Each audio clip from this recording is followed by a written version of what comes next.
But beyond its prized timber, teak has another valuable secret: its leaves. God has blessed this country with a lot of natural resources. It's not only gold, bauxite, and the likes. But when we talk of leaves, most herbs and leaves and plants are found here in this part of our country.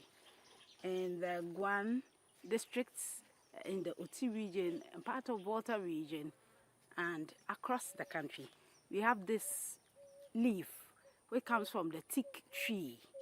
The teak tree, T-E-A-K, teak tree, and it is used for a lot of things. You know the lily that our Muslim sisters use. It comes from this leaves, and it comes from the teak tree. It has other potentials or benefits that we can think of. Some use it for dyeing of clothes or dresses. Those who do batik and tie, and that is one of the leaves that they use. As you can see from my palm, I just squeezed the plants. This is one of the leaves. I just squeezed it. You see the color, and that is what they use when it is dried, cut or harvested dried. It is used in making lele and other things. It is also black tonic, if you care to know. It can be boiled, and it's the best black tonic that one can think of. God has blessed us with everything. This is one of them that I just squeezed, and I got the color. You see, the color is turning. It is greenish. Immediately you squeeze it, you see, it gives you the color. God has blessed us. As well, we see some of the benefit that the teak tree and the leaves can give us. From the Guan districts in the Oti region, teak trees belonging to the Lamiaceae family have large ovate leaves, while the wood is famous for building high quality furniture. The teak tree is also treated and used for electrical poles, boats, and architectural features. The leaves themselves are gaining popularity for their diverse uses and surprising health benefits. The leaves are commonly used to produce natural dyes, including those used in the famous batik tie and dye fabrics. Their rich pigments provide eco-friendly alternatives for textiles, artisans, and crafts makers. But beyond art, teak leaves are also used for wellness. They are believed to help treat anemia, fever, and malaria, while also boosting blood levels. Studies suggest teak leaves possess antioxidants, anti-inflammatory, and wound healing properties, and can even act as a natural laxative. We use the leaves and sometimes the oil from the roots for healing. When processed and dried, it becomes a powder used by many, especially among Muslim women, for beauty and skin care. Yelele ni de nhyira wo supa. Ye nananum a omu di ti yelele no mo akire ejuma eye eni nhyira na ewo mu. Ente ye nhyira pa udu yusu wo body ankasa wo de nkura ye kasa. E na ye eduro so enye se ye dress ye body nko a. Ye yusu. Ye de ye head. Se wo head ni etiti a udu ye a. He ntema we na agina so kama enyi bi mfiri. E na ye dress body e be ye ayfro so a. Eno ana e di dress ayfrofo ena obi so se chicken post ana ye sabi manu num onuma na e di bi so adware na de e woni yem na e be mana apue na o di dware su kama o di be dware sama enduru wa week kra ni na abeshi lele ni importance e was no say like oba bi abeware a e do ayade omu yisuma no omu e ma oba no ho ye fe ena like u yisu say yade e pam honhom boni nso efi ho. And I say, be a Yarabi go, say, be a chicken post and I be proud to me as a surround one. Nina, to miss Sunny Yare. And I idea a year pound, baby, you say, or Bawari can't important or Bawari for. Immediately, my worry, my shaman, I'm a shaman, sir. And I would be jarring some of skins to your face. Hey, Ninsa, my year used to lay. Teak trees are not just health boosters, they are also big business. The wood is highly traded commonly worldwide. In Ghana, teak plantations thrive across regions like Oti, Volta, Bono, and Ahafo, contributing to local economies and environmental sustainability. From furniture to fabric, and now to natural health remedies, teak continues to prove that every part of nature has a purpose. From the Guan district in the Oti region, this is Diana Fossey reporting.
We want to promote scientific research on climate change. We have been doing this. There is a danger that Africa might focus on only applied sciences to the neglect of the humanities and social science, language, and others, which we know are the main vessels for acceptance and implementation of hardcore science. For the University of Ghana, since 2022, we have started to celebrate this day actually throughout the month of June. And all units are encouraged to plan activities to celebrate.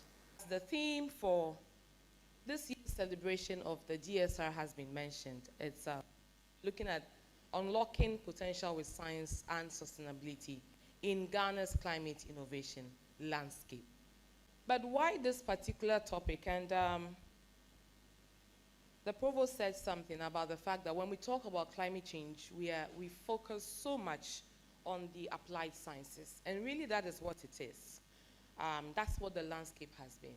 And so you're still going to see a bit of the applied sciences in my lecture. But then what I do next will be to look at how we flip the coin on what the humanities can do to support the applied sciences. What is this climate change that we talk about? Climate change, and Professor Yaro mentioned this, is staring us in the faces.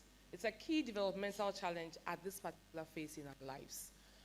We all are privy to the challenges or the changes that we're experiencing, particularly in our weather patterns. Now we have rainfall that cannot be controlled, not that we could have controlled it in the past, but then it was at levels that you know that you are going to expect this amount of rainfall around this time of the year.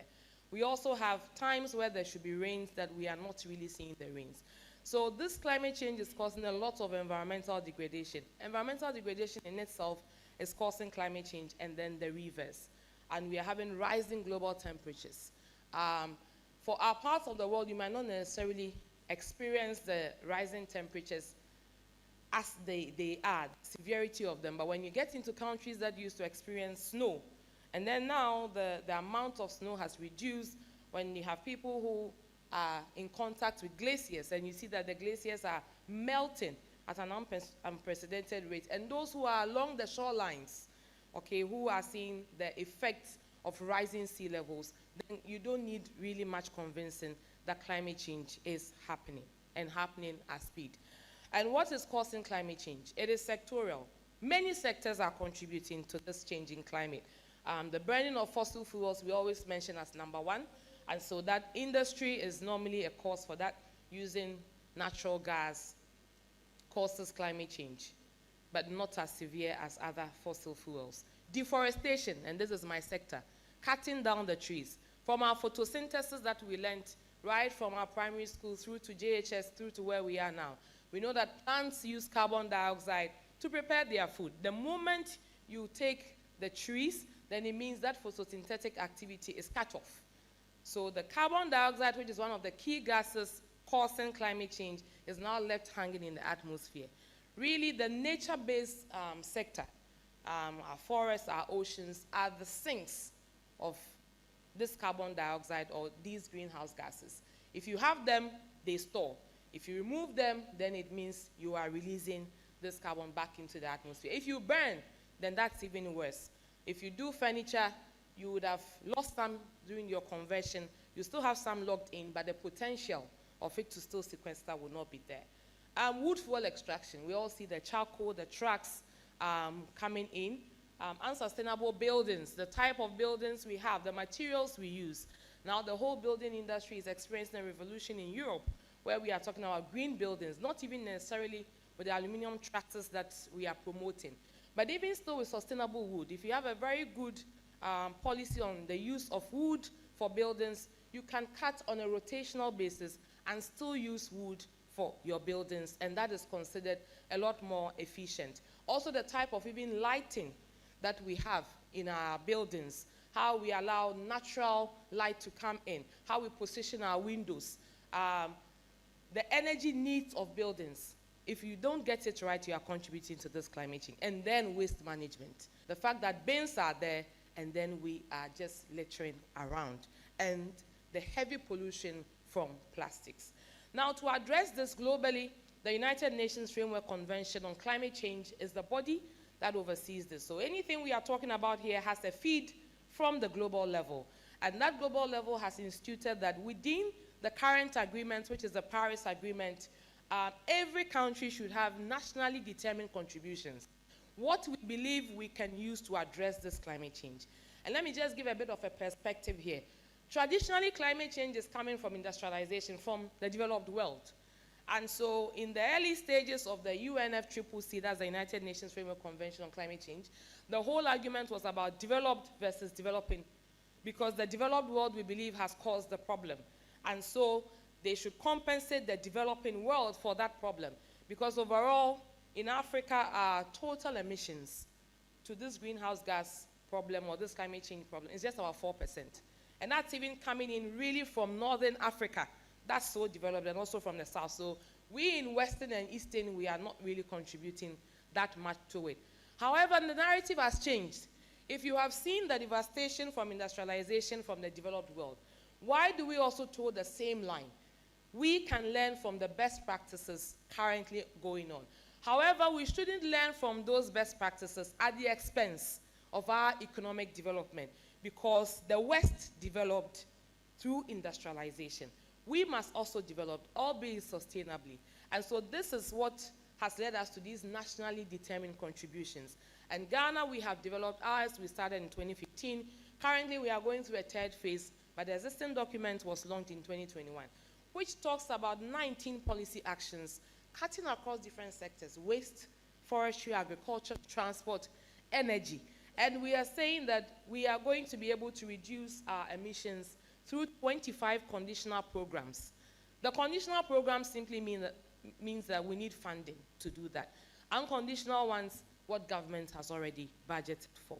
And at the moment, this is the document that every sector that has a key role to play in addressing climate change in Ghana is focusing on, and we change them to indicate our new priorities.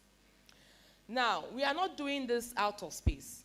This is supported by policy based on research. So a number of policies from the energy sector, they have their policy framework talking about the just energy transition. Also, we have policies on waste management, on transport, my own sector, forest and wildlife. We also have a policy. And then we also have Ghana's climate change policy, which is multi-sectoral. So whatever we are doing is supported by national policy. Now, on this slide, I want us to look at the linkage between the humanities and sustainability. There is what policy does to get us to the applied sciences. But when you really talk about innovation, it's a mixture of sustainability, of initiatives and ideas, and sustainability of implementation. Most of the time, we do the sustainability of the initiative, and I'm going to talk about some of them. So, for example, we are talking about, oh, let's do electric cars. That's the initiative. But the implementation, how sustainable is that? And that's where the humanities comes in, because you need that human touch that gets into the examination of human behavior, gets into the examination of how to accept, how to adopt, not just because it is good and it's going to cut down emissions, it means it's going to be good for our context. When we talk about sustainability and science, there should be that complementarity where we're able to model the climate, the patterns. We're also able to get into defining interventions such as resilient crops. We are also able to do remote sensing to understand what is happening within our forest landscapes. We are able to do participatory science, bring on board local communities. Sometimes when you are in a particular space, you are tempted to think that that's all that there is. So we are in the university, that's it. Some people too woke up this morning, they are on the farm, that's it for them. But then there should be a convergence point, because whatever is happening to this changing climate borders on all of us. And so a number of innovations have come up, and I'm going to speak to them. Beginning with the forestry sector, of course, allow me this bias. In the Paris Agreement that I mentioned, we have the Article 5 of that agreement that talks about actions to reduce emissions from deforestation and forest degradation. Since 2008, we have been working on this mechanism. 2008 to now is about 17 years. That's how long it's taken to go through readiness, to prepare structures on how we are going to support communities with alternative livelihoods, how we are going to protect the existing and standing forests, how we are going to restore the degraded forest, and then also how we are eventually going to measure the impact of these actions in terms of carbon, what it means in these interventions. And we have done this at the moment. We have been able to do this for 2 years in receiving these carbon payments, and it's been phenomenal. Recently, I was speaking to one of my supervisors, Professor Joseph Tay, and he mentioned that actually the World Bank engaged in a feasibility assessment of how this is going to look like. Because when we talk about climate change, it's about intangible commodities. Nobody here sees carbon dioxide. Nobody here sees carbon. If we want to trade, question is, what are we trading? So how to make that tangible and how to bring on board the idea to local communities. And eventually, disperse carbon payments was one of the key things that he said they worked on. Our paths had never crossed then, but it was beautiful to know that what I'm working on had benefited from his academic review, from a humanities point of view, that if we're able to do that, communities were going to see value in the standing forest rather than just the harvesting for timber that was even destroying their farmlands. And recently, government has also championed what we call the Tree for Life Reforestation Initiative, launched by His Excellency the President himself, President John Dramani Mahama, where we want to go beyond just the balance of tree planting to inculcate it in the everyday activities of people. So we have the One Student, One Tree initiative launched. We hope to plant about 30 million trees this year across the whole planting season, and also engage communities, and most importantly also have livelihood interventions for them. Now I switch to other sectors. I'm sure some of us have seen the electric vehicles that are moving from, normally I see some on the Adenta commute. How many of us have seen some? Yes, so the energy transition is already going on. These are electric buses that have been brought in. One's being made from bamboo. A very industrious Ghanaian woman is promoting this. Actually, all of them are being promoted by women. So it's a good time to be a woman in the climate change space. We have electric bikes. The Wahoo mobility bikes are there. And of course, once they are electric, they are using renewable energy. The whole idea is to use renewable energy. Photos of some of these bikes. And then recently, we have upcycling of the textile industry. Also, like a waste management or a waste recycling technology that's coming. We want to use waste textiles for something higher, not downgrade their use. Normally, recycling would end in you doing something that is lesser use, but We are using old textiles, producing new things. This is also being done in Ghana at the moment. Now, there are plans to scale up. When we get into the different policies that I spoke about, I want us to look at a number of the activities or interventions for the scale up. One is enhancing climate smart agriculture. In the assessment of what drives climate change, particularly within the forestry sector, agriculture is one of them. So how do we make agriculture win-win? Because as many of you would know, Ghana is an agrarian economy. We rely on agriculture. We know the value of cocoa to this country. Cocoa is an agricultural produce. What do we do to still have cocoa production at optimal levels without destroying our environment? And so there's policy on intensification.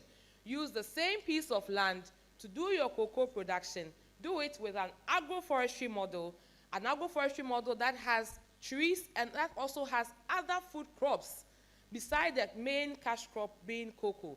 And so the whole year round, if you're a farmer, you are not just doing seasonal cocoa production. You also have others, such as some inculcate some vegetables. We've seen that research has seen that some cocoa can do well with black peppers. And these are very good for the export market. And so a whole year round, you have a farmer who does not need to do any shifting cultivation on that same piece of land, will get their cocoa in peak seasons. Will also get the value of the trees that they have there, providing the necessary microclimate for prolonged production of very good beans. And then you also have the other food crops that are coming in, which can actually, there are a number of food crops that can do well under shade, and so can be planted the whole year round. Of course, this is done also with some additional interventions such as artificial pollination, the irrigation, because climate change is happening, most of the soils are becoming compact, the moisture is not the same. So in going forward, we are learning, we are doing this to some extent, but other countries like Senegal, and because we are celebrating this across Africa, I'm bringing in the perspective from other countries for you to know that it's not just Ghana, but others are also doing this. Now, paper. As an institution, I know we all use paper. When we went through the exhibition, everything was paper. How do we produce sustainable paper?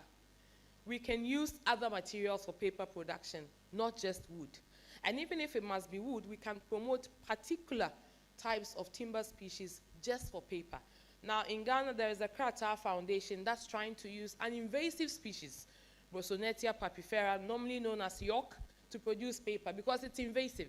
It's taking over our landscape. So what can we do with it instead of having it take our landscapes that will be viable for other forestry or agricultural activities? And there's the intensity of the sunlight. But it's about using the right panels at a particular angle to maximize, even if it is just sunlight for half a day. If you're able to maximize that and then store, you can use it subsequently. In other regions or even in other places in Europe, people are able to store so much that they give back to the national grid and they receive payments for that. So this is an area that we can largely upscale in Ghana. And other developing countries are doing that. Ecotourism, of course, how we channel our energies into having business models for nature. Nature is business. When I went to school in Edinburgh, one day we were told we were going for a field trip. I'm from the forestry sector. I've been with Forestry Commission for 19 years. So I was expecting something spectacular. When we got there, it was just marsh. And everybody in the team was excited. And I was like, what is so exciting about this marsh? It's mud that I'm not seeing the beauty in it. But then it told me something. It's about your mindset and how you use that mindset to generate the resources you need. We had gone on a whole field trip to just experience a forest with a lot of marsh, mimicking peatland. And the beauty of it was that the people around appreciated it. People went there to see this. People go hiking. They pay for it. I've been to Kenya, and I visited the safari. And it took me about, I had to pay about $75. One for the vehicle that would take you, and then the tour itself. And if you don't pay online, you don't even get access. So you can't go and negotiate and say, me kwaba like we do here. You farmer me kakra, me kwaba, me ba me tuya. No. You pay online, you get your receipt, you get in there. That's the power of ecotourism. And we have a lot in Ghana, from our colonial remnants, the castles, so many of them, the forest we have, the nature, the places that we can see, we can turn this around to make a lot of money. Waste for compost. Also a very big industry that we can channel our energies towards. So much waste is produced. What can we do? And I'm talking about the decomposable part that we can use for agricultural industry. A number of countries are working on regenerative agriculture and being able to produce your own fertilizers, organic ones, is a plus for that. And we have the capacity to do this. Again, waste for energy in our homes. Our own domestic waste can become a source of gas for us to use in cooking, in heating in our homes. And then the whole circular economy of biogas as a tool in other parts of the world. Now the question is integrity versus environmental integrity. And most times the environmental integrity is very well studied. From all the environment will determine to what extent you're able to reduce. But most times we don't think about the social integrity of these interventions because people have had a way of life of living. I drive my car, suddenly you come up with an electric bus and say I should join it. It's going to take a behavioral change for people to do that. And so that social integrity is what the humanities have a very huge and tapped opportunity to harness. And I believe that the University of Ghana is very well placed to bring this to light. So the cultural interplay of these interventions, how do local people accept and own these interventions? And when I say local, I'm not just referring to those in the rural areas. Depending on where you are, it's a locality, and so that could be your own local space. The political economy of the negotiations of climate change. I've been to COP since, that's the Conference of Parties for the UN body I spoke about, where we have annual conference, there are so many negotiations because climate change is negotiated, and on the side you have bilaterals, you have side events, exhibitions. Every time I've been there, I've seen different universities come to showcase what they are doing. I'm yet to see any university from Ghana at such a scale do anything like that. I'm even yet to see any particular university from the west of Africa, probably the south of Africa. But there's a huge space there because, as I said, climate change is coming in from the global level. If you're able to influence the global level conversation, it has a huge bearing on how you are able to implement interventions locally. And so what is really that space for humanities when we talk about sustainability? And I think this is the biggest because I started my work on climate change as a social safeguards expert. So this is an area that I value so much. Some questions that come to play, and the big issue here is adaptability. How do we adapt the good practices or the best practices from the north or even from Africa, other parts of Africa, into our space? Some key questions that we can ask ourselves. At what scale should these innovations be deployed? Should, for example, solar grids target households, communities? Because we might have infrastructure that might be best suited for a community level when we talk about solar, maybe not for home level. On the other side also, when we talk about community plantations, the experiences from certain parts of Ghana indicate that some communities do not really value community plantations because it's on communal land. Who owns it? Who takes care of it? And when you plant a tree, you must nurture it. So when that ownership is off, then the nurturing is also off. So solar might do well at a community level because we don't have to go in every day to nurture it, but trees might not do well at that community level in terms of ownership. And research must investigate this when we want to adapt certain policies. Another question, what kind of raw materials or inputs are required? Now, I showed you the bamboo bicycle. I know in Ghana we have unmanaged bamboo stands. There's a pump, and maybe that's one of the areas. Let's do a lot more of these bicycles. We realize that we might not even have the raw materials to feed the industries that will do that. So when we are adapting certain things or certain innovations, we must ask these questions. And the humanities come in to mention what must be done. What would the people be looking out for? Because if you raise expectations for an innovation and you don't have the raw material to keep that expectation going, then your sustainability is cut short. Another question, do we have the industries to maintain? So we have all these electric vehicles. If they break down, are we still going to Kokompe? Where are we going? How many technicians do we have? If we deploy this at scale, a number of people have electric cars. If it breaks down, what do we do? Where are even the charging ports? Can we have charging ports in our homes? Are these communal charging ports? How long would it take me to drive there Because there are so many fuel stations. I get out of my house, I can just get my diesel, get my super, I'm on the way. But if I'm using an electric vehicle, how long would it take me to get to that charging point? Do I have to leave my car overnight? What's the security there? So a number of questions for this adaptability of some of these initiatives. Now, then the other question is also the adoptability, and I think I already started talking about that to some extent with examples on the electric vehicles. So the system itself as a country is where we talk about that adaptability, and then the adaptability is with the people. And so some questions, for example, do people really like the idea? Commuting. There are people who like their spaces. I want to be in my private car. I don't want to be in anybody's car. So the humanities coming. What can we do to make it exciting? Okay. Maybe you sit in the bus and there's something that will excite you. Or the buses can get you to a place that's close to your workplace. Now, if we have a bus that's speaking Chinese and the people don't hear Chinese, that bus is not going to be functional to a number of people, because when they sit in, they are hearing Chinese. I once went into a lift in one of the buildings in Ghana and he spoke Chinese. And I asked myself, if I get stuck, how am I going to do anything with this kind of lift?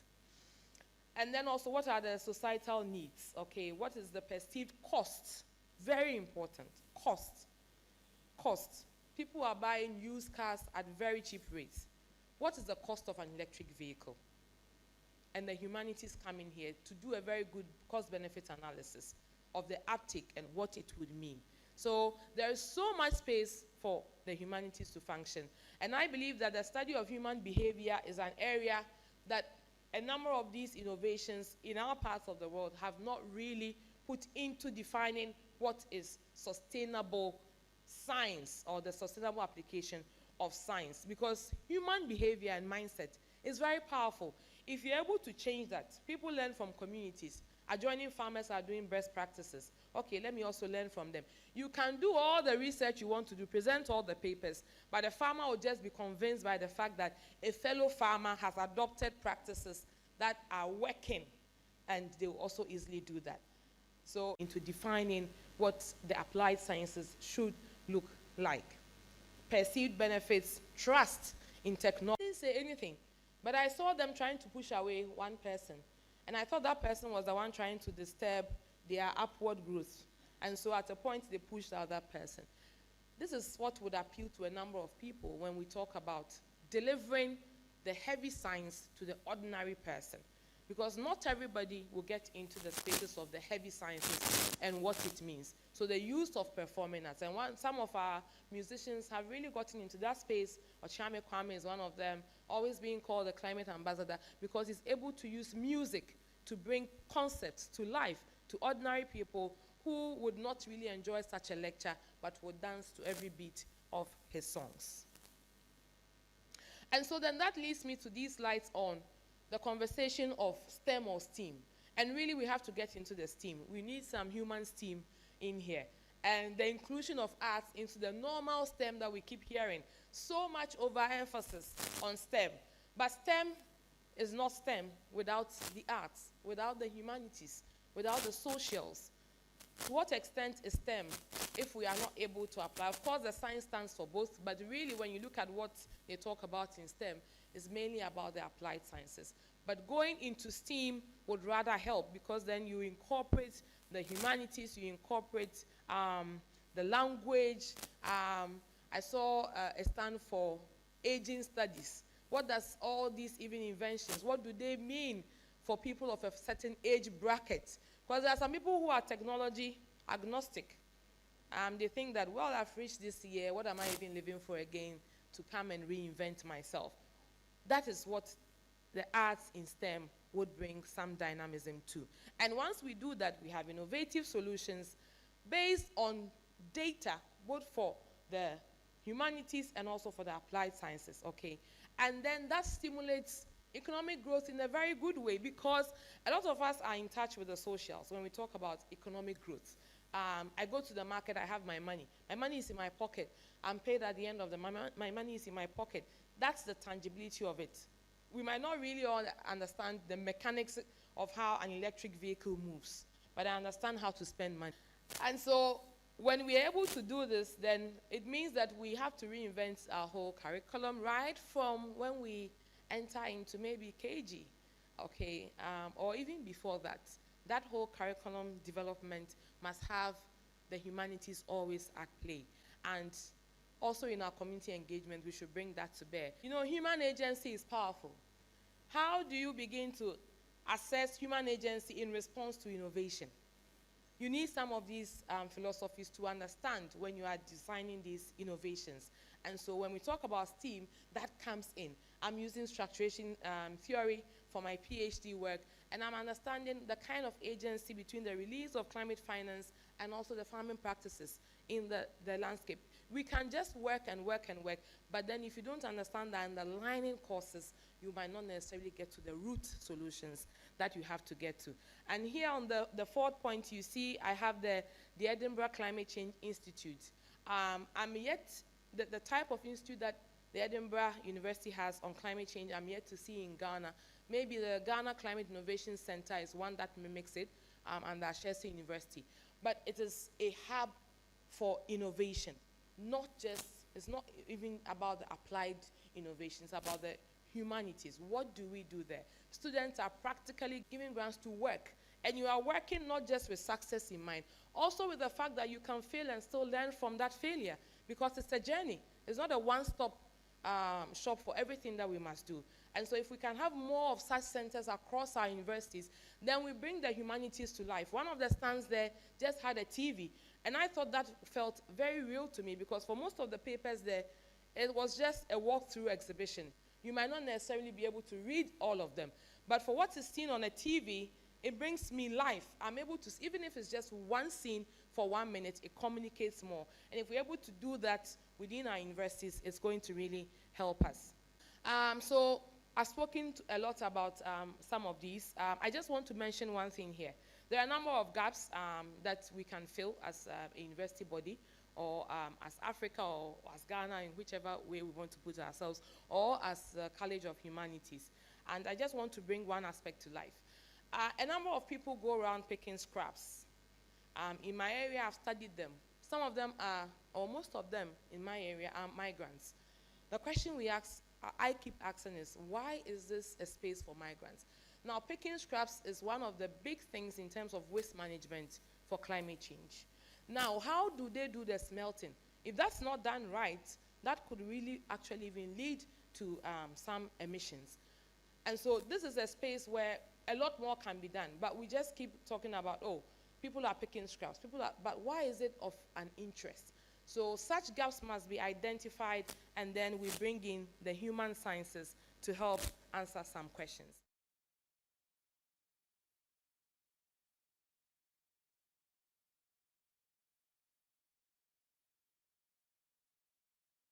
Would you buy a beer so Chester? Would you have away some material? Now I do 10,000 safer. We'll give it to police free of charge. Police use your car now, I want to park. What for how?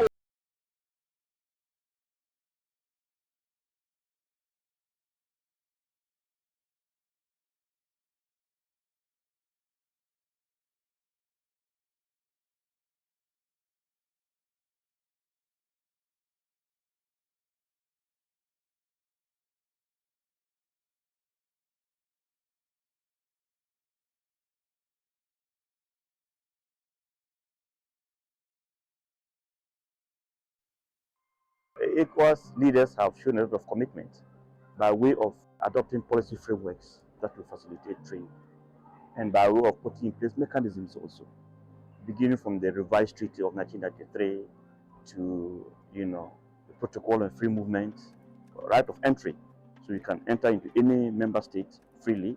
You can establish, you can reside, right of residence and right of establishment. So these are commitments made by the health office to facilitate movement and to facilitate trade. The ETLS covers not only agricultural or handicraft products, but also certain industrial products.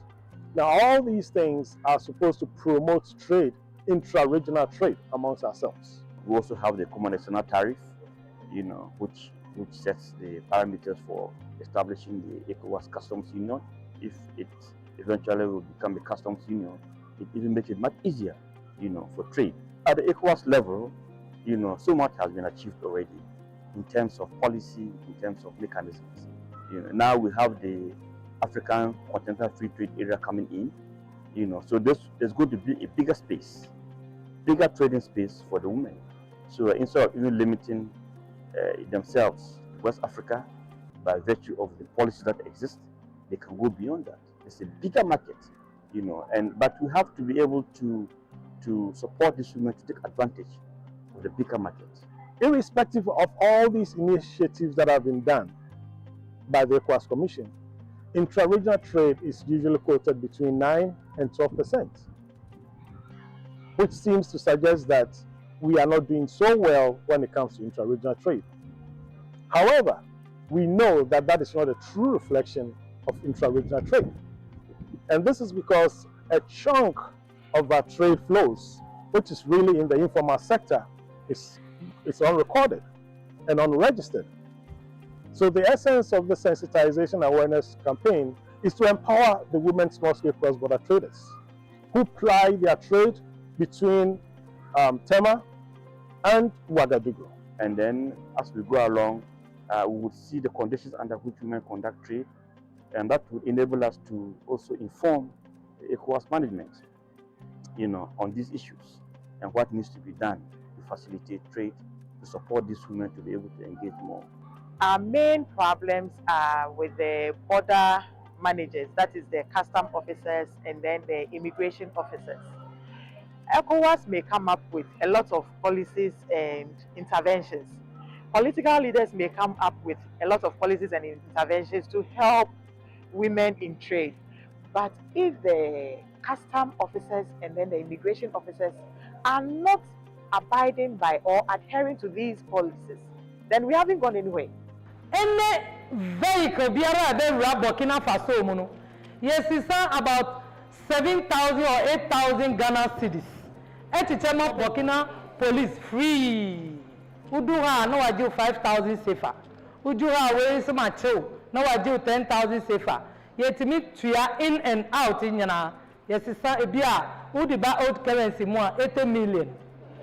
Sometimes when you don't want to pay, you want to let those people there know that you know your rights. They rather delay you.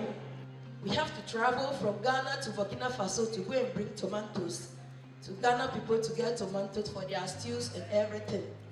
During that time, we will change money, 10,000 Ghana cedis. We will give it to police free of charge.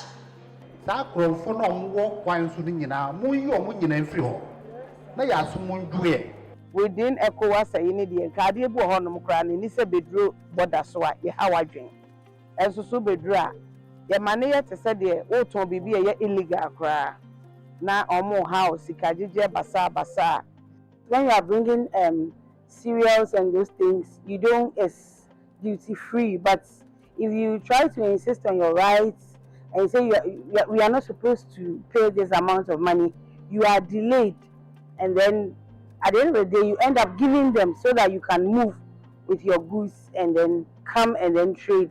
If you buy a beer, so cheers, it's free. Even unless that's how we still time. I remember one time I was going to Togo. I went with my passport to be stamped, and they told me I should go back to Ghana because that and take the flight.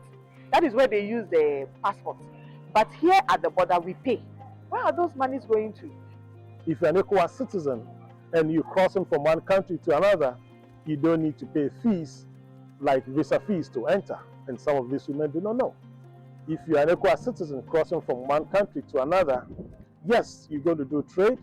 Yes, you understand you have the free entry, the right of entry. It doesn't mean you can just take something like a birth certificate to try and enter another country. They need to even understand what they can even trade in. Some of the items they think they can trade in may be contraband goods. They need to understand all these things. ECOWAS has representatives in every country. So, is it a situation that if your rights are violated at the border point, at that particular point, there's nobody at the border side for you to go to report the case to, unless you travel to the country's capital to report to the ECOWAS office? Is that the case? We have stationed an officer in the major border posts within the northern sector here, which is the Para border post. So when you get to the border, you have challenges. Sometimes the challenges is lack of knowledge. You need clearance procedures, you need education on certain agencies that are requiring certain things of you that you do not understand. The officer is there at the border that you can respond to. Of borders that we don't have officers there, we have, in collaboration with other agencies, developed an e-platform where we have provided contact numbers so that when you have any challenge at all, you call the number, speak the language that you can speak. There will be somebody there who can be able to understand you and respond to your challenges. You see, he's talking about e-platform. When it comes to the humiliation side, the first aspect is that immediately you move your phone to make call, they collect it. If I'm working with one of them, and I even want to ask what's the problem through an officer, myself, if I joke, they intimidate me. So at that point, even if you are in a bad traveling, you have to leave that person and go. So that is where they are always getting much problems in order to bribe and collect themselves and go. You talk about your rights, and you must talk about your obligations as well. Now, you get to a border point, and then you have paid your duties. Now, there have been instances where people have been able to bring their goods in without paying the necessary duties, and they get away with it. So the barriers that you see on the roads or at the entrance of your, if you like, city or towns are there to serve as a check on what has been done over there at the border or the ports. So once you know you have an obligation to pay, we also have the right to ensure that the payments have been made. So if you believe yourself that what I have done is the right thing, you don't have to fear when somebody is also on his right to perform his duties. Me see a bida. Me do border, me ye me duty. And me ye me duty at me chemoko. Me met me aka say about 70% of a my harass woman. Woman you na do a fan and do a moko. O pay be we ni many pana no surem. To what baron himself would dig an abba ye duty. Obedient to me harass. The master any animal man and so near the phone and I say, what to quack or turn near my dear. You're ready, say, and once you say you be on once, Ubedra, obey. You did this away and a sad dear, obedient to me your share. Then when you away, then no cost of Nikas attention, I say, dear, then near once or harass. What form for so high and call me, papa? Every to me, do to obey your powers in the one of her. This was sent to your scaffold floor. I don't have a problem I face. Yeah, you do to yeah, but a custom. For no, would you actually say Uchia? Some of the crown in two finish. One found quite best say, one went to your own fanco, ever say any day. Baby, at the NCN, identify the place. Say, it's your checkpoint. These officers who were involved, Obia, our name tag. Into Ubedua, in order to avoid, say, Unyama Nube Perishino. Ubedua, there is custom office in Techima here. If it is police, the regional office is here. Now Abema will report and you identify the checkpoint. Action will be taken. But our problem always has to be that you know traders, farmer nyame. That is the problem. Once we are able to know that this thing occurred at this particular point, action will be taken. Our borders are porous. And so people try to smuggle goods using unapproved routes, get to Boku, and then land them there. Now he goes to maybe Sankasi, buys a few items, pay the duties on them, all right, come to Boku, add what has been smuggled to it. And then when you are coming and a customs officer stops you, you say, why am I paying double duty? There's no custom officer who can ask you to pay double duty if you have indeed paid the right amount of duties that you are supposed to pay. So insist on your right and also ensure that you also do the right thing. If you have done the right thing and you insist on your right, nobody can cheat you. Anybody who goes to bring oil, when you get to the borders, they will be seized because a directive has been given that no trader should use our borders to bring in oil. There are only two places, the Takrady Harbour and the Tema Harbour are the only two places you can now use to bring oil into Ghana. The connection we are trying to do now relates to transit trade, which is a very heavy trade between Ghana and Burkina Faso. We are trying to bring in what we call the SIGMAT, which will link up the two systems so that maybe when a transit movement starts from Tema, a signal is given to all of us that the goods have moved from Tema. At every stage, we will all be notified. They will be notified seamlessly that the goods have arrived at the border. When it is released by us, they will be aware that it has been released. And then when they receive, we also get a signal that it has been received. It has not started yet. But apart from that, there is no linkage directly between the two systems. The only linkage we have is the collaboration between the two border authorities. That's Burkina Faso Customs and Ghana Customs. Police